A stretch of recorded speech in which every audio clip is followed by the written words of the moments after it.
Amen. హల్లెలూయా. ఇక ఆధ్యాత్మిక వసంతంలో 14వ దిన ధ్యానమునకు మిమ్మల్ని ప్రేమపూర్వకంగా ఆహ్వానిస్తున్నా.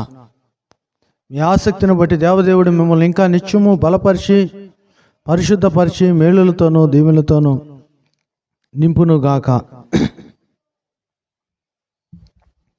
ప్రియ యేసు నిర్మించితివి ప్రియమారనా హృదయం ముదమారవసించునా హృదయాంతరంగమున నీ రక్త ప్రభావమున నారోత హృదయంబును నీ రక్త ప్రభావమున నారోత హృదయంబును పవిత్రపరచుము తండ్రి ప్రతి పాపమును కడిగి పవిత్రపరచుము తండ్రి ప్రతి పాపమును కడిగి ప్రియ యేసు నిర్మించితివి ప్రియమారనా హృదయం ఆచాకరుకుడనైతి నిజాశ్రయంబు విడచి ఆచాకరుకుడనైతి నిజాశ్రయంబు విడచి కరుణారసముతో నాకై కనిపెట్టితివి తండ్రి కరుణారసముతో నాకై కనిపెట్టితివి తండ్రి ప్రియ యేసు నిర్మించితివి ప్రియమారనా హృదయం ముదమారవసించునా హృదయాంతరంగమున. ఈ 14వ దిన ధ్యానములో యోహాను సువార్త 1వ అధ్యాయము 4వ వచనాన్ని మరొకసారి చదువుతున్నాను. యోహాను సువార్త 1వ అధ్యాయము 4వ వచనము. ఆయనలో జీవముండెను, ఆ జీవము మనుషులకు వెలుగయుండెను. ఆయనలో జీవముండెను, ఆ జీవము మనుషులకు వెలుగయుండెను. ఆ వెలుగు చీకటిలో ప్రకాశించున్నది కానీ చీకటి దానిని గ్రహించకుండెను. జీవమైన వెలుగు, నిత్యము కలిగిన వెలుగు, నిత్యత్వమైన వెలుగు యేసునాథునిగా మనకు అందించబడ్డాడు. ఆ వెలుగు సృష్టి ఆది నుంచి మరణ పునరుద్ధానములతో పాటు లోకమును వెలిగించి పరమునందు చేరి తీర్పు తీర్చటకు సిద్ధముగా ఉన్నాడు యేసు ప్రభువారు. అయితే ఈ మధ్య యాత్రా జీవితంలో ఉన్న మనము ఆయనను పోలి నడవాలనే, ఆయన యొక్క చిగురు మనలో ఉద్భవించాలని, ఆయన యొక్క రూపములో ఆయన క్రియలు మనము జరిగించాలన్నదే దేవుని ఉద్దేశం. దేవుని యొద్ద నుంచి పంపబడిన ఒక మనుష్యుడు ఉండెను. ఇది బాప్తిసం ఇచ్చి యోహాను గారి గురించి రాశారు. యోహాను గారి గురించే కాదు, తల్లి గర్భమున రూపింపబడక మునిపే నేను నిన్ను ఏర్పరచుకొని ఉన్నానని ఇర్మియాతోనే కాదు, యెషయాతోనే కాదు, ఈరోజు నీ గురించి కూడా నా గురించి కూడా ప్రభువు ఈ మాట చెప్తున్నాడు. కోటాను కోట్ల మంది ఉన్న ఈ యొక్క జనాభాలో ప్రభు నిన్ను మాత్రమే ఎందుకు ఏర్పరచుకున్నాడు, ఎందుకు ఎన్నుకున్నాడు? ఫలింపని ప్రతి తీగను నరికి అగ్నిలో పారవేల్సి ఉండగా ఆ ఫలితాన్ని నీకు ఇవ్వాలని ప్రభు ఎందుకు ఆశించాడు? ఒకసారి ఆలోచించు ప్రియ సహోదరుడా. ప్రభు వెలుగై ఉన్నాడు. సహోదరి, ప్రభు వెలుగై ఉన్నాడు. ఆ వెలుగు నీలో నుంచి రావాలని ప్రభు తెలియచేస్తున్నాడు. ప్రతి గురువారం వ్యక్తిగతమైన వెలుగుగా మనము అన్వయించుకొనుచున్నాం. ప్రతి మనుష్యుని వెలిగించుచున్నది, ప్రతి మనుష్యుని. యోహాను సువార్త 1వ అధ్యాయం 9వ వచనం. యోహాను సువార్త 1వ అధ్యాయం 9వ వచనం, నిజమైన వెలుగుండెను, అది లోకములోనికి వచ్చుచు ప్రతి మనిషిని వెలిగించుచున్నది. ప్రతి మనిషిని వెలిగించుచుండగా వెలుగుచున్నది ఎవరు? నువ్వు వెలిగావా? నీ ద్వారా ఎవరు వెలిగారు? పండగలకి క్యాండిల్ లైట్ సర్వీస్ చేసుకుంటా ఒకళ్ళొకళ్ళు వెలిగించుకుంటా ఉంటారు. పాస్టర్ గారు ఒక క్యాండిల్ వెలిగిస్తాడు, సంఘ పెద్ద. ఆ పెద్ద ఎట్టంటాడో తెలియదు, అడి సిగరెట్ ప్యాకెట్ కనిపిస్తుండేది.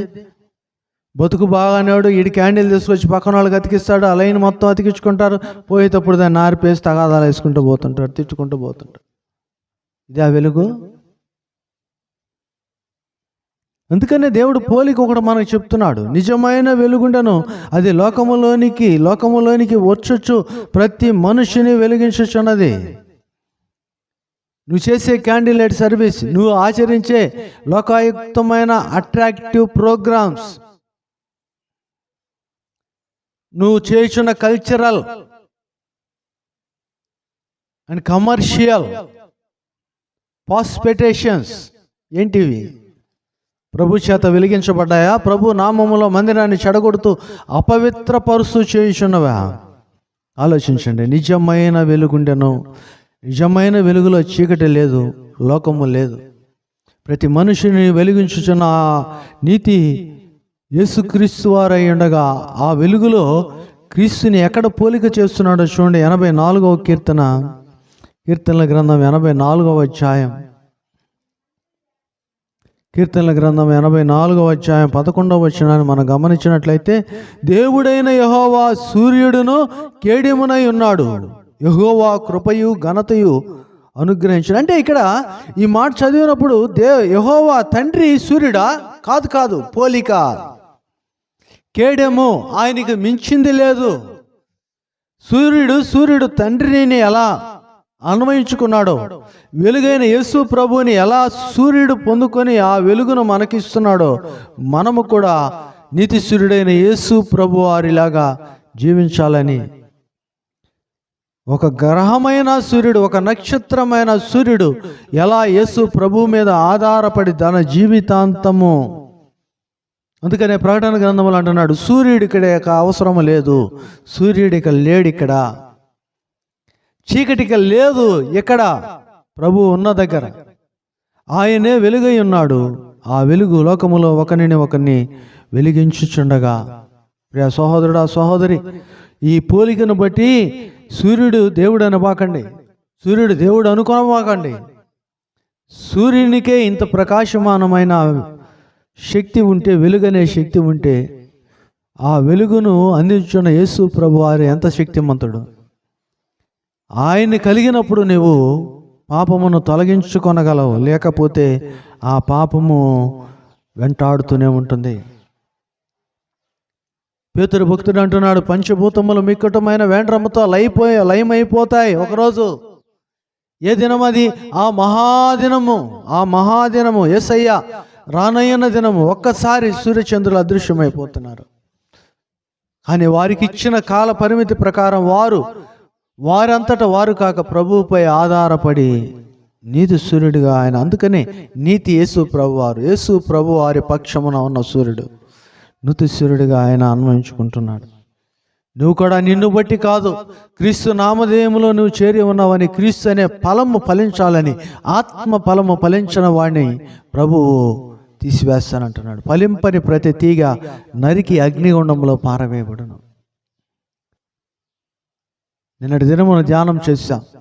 అగ్నిగుండం ఎవరి కోసమై అంటే, ప్రభువును అతిక్రమించి ప్రభు మాటను తూలనాడి ఇష్టానుసారముగా జీవించిన దేవదూతల కొరకు ఆ మహాదినము వరకు వారిని అగ్నిగుండములో బంధిస్తే, దానిని నువ్వు కోరుకుంటున్నావు అంటే నీలో ఆత్మఫలము లేని జీవితాన్ని నువ్వు కోరుకుంటున్నావు. కనుకనే అంటాడు ఇక్కడ, నీతి సూర్యుడు దేవుడైన యెహోవా సూర్యుడును కేడిమునై ఉన్నాడు. ఆయన నీతిని సూర్యునితో పోలుస్తున్నాం, కృపయు ఘనతయు అనుగ్రహించి ఉన్నాడు. ఇది నీకు అర్థము కావటానికి దేవుని గురించి రాయబడ్డ మాట. చూడండి, మలాకీ గ్రంథం 4వ అధ్యాయము 2వ వచనము. The book of Micah chapter 4 verses 2. Malachi గ్రంథం 4వ అధ్యాయము 2వ వచనం. మలాకీ గ్రంథం 4వ అధ్యాయము 2వ వచనం. అయితే నా నామమందు భయభక్తులు గలవారు వారగు మీకు,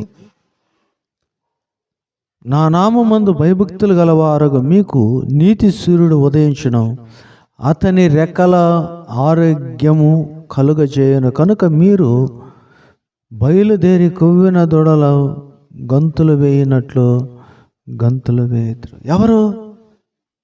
యెహోవా యందు భయభక్తులు గలవాడు ఈలాగు వర్ధిల్లును. దుర్మార్గపు కట్లను ఛేదించుకొని నీతి సూర్యుడైన యేసు ప్రభునందు ఎవరైతే చిగురించుచున్నారో, ఈ యొక్క ఆధ్యాత్మిక వసంతములో, ఈ యొక్క లెంట్లో ఎవరైతే ప్రభుపై ఆధారపడి జీవిస్తున్నారో, ప్రభు కొరకు కలిగి ఉన్నారో వారిని మాత్రమే ప్రభు ఏమంటున్నాడండి? నా రెక్కల కింద కలుగు చేసుకొని నేను ఆశీర్వదించి వారిని గణపరుస్తాను. వారిలో ఆనందాన్ని ఎలా ఇస్తానంటే క్రొవ్విన దొడలు గంతులు వేయనట్టు నేను గంతులు వేస్తాను. ఈ ఆనందము నీకు కావాలంటే క్రీస్తుని అన్వయించుకో.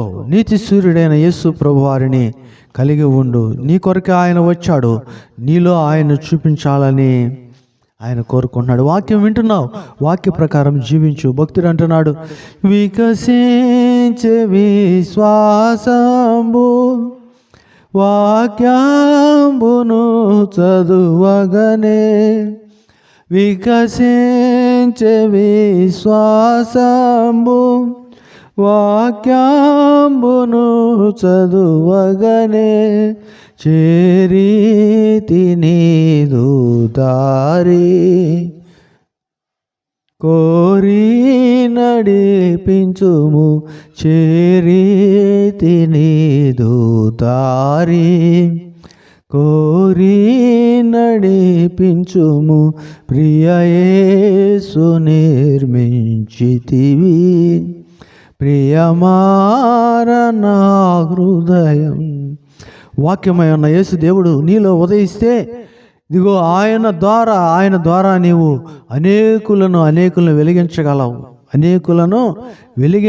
నీతి సూర్యుని వెలుగు ఎలా ఈ భూమి మీద ప్రకాశించుచున్నదో నీ ద్వారా అనేకులు రక్షించబడతారు. అందుకని అంటున్నాడు భక్తుడు, ప్రతి చోటని సాక్షిగా ప్రభువా నేనుండు నాట్లు, ప్రతి చోటని సాక్షిగా ప్రభువా నేనుండు నాట్లు, ఆత్మాభిషేకము నిమ్ము, ఆత్మీయ రూపుడా ఆత్మాభిషేకము నిమ్ము, ఆత్మీయ రూపుడా ప్రియ యేసు నిర్మించితివి, ప్రియమార నా హృదయం ముదమారవసించునా, హృదయాంతరంగమునా.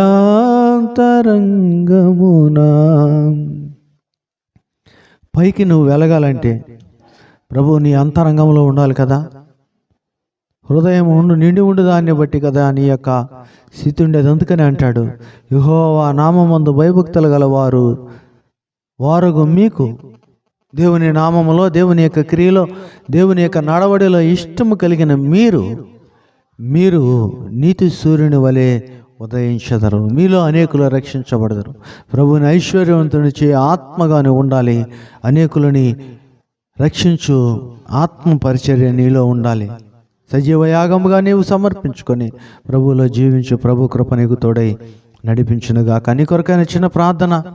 ప్రేమ నమ్మకము గల తండ్రి, బిడ్డలు మీరు ఆశీర్వదించు, దీవించారని ఆయన మీ యందు భయభక్తులు కలిగి నీతి సూర్యుడైన మీ వలె ప్రకాశింపచే కృపను బిడ్డలకు ఇచ్చినందుకు వందనాలు. బిడ్డల పక్షమును మీ కార్యములు జరిగించమని, నీతి సూర్యుడా, నిజ దక్షకుడా, బిడ్డలు మీరు హెచ్చించి ఆశీర్వదించమని యేసుక్రీస్తు నామమున నడుచున్నాము తండ్రి. ఆమేన్. తండ్రి, కుమార, పరిశుద్ధాత్మ త్రియక దేవుని సకలమైన దేవుని మీ చుట్టూ ప్రభు కాపుదల భద్రతను, నీతి సూర్యుని యొక్క ప్రకాశమానమైన వెలుగు మిమ్మల్ని మీరు సరిచేసుకొని ప్రభులో అనేకులను స్థిరపరచులాగా నిత్యము తోడై నడిపించునుగాక. ఆమెన్. హల్లెలూయా.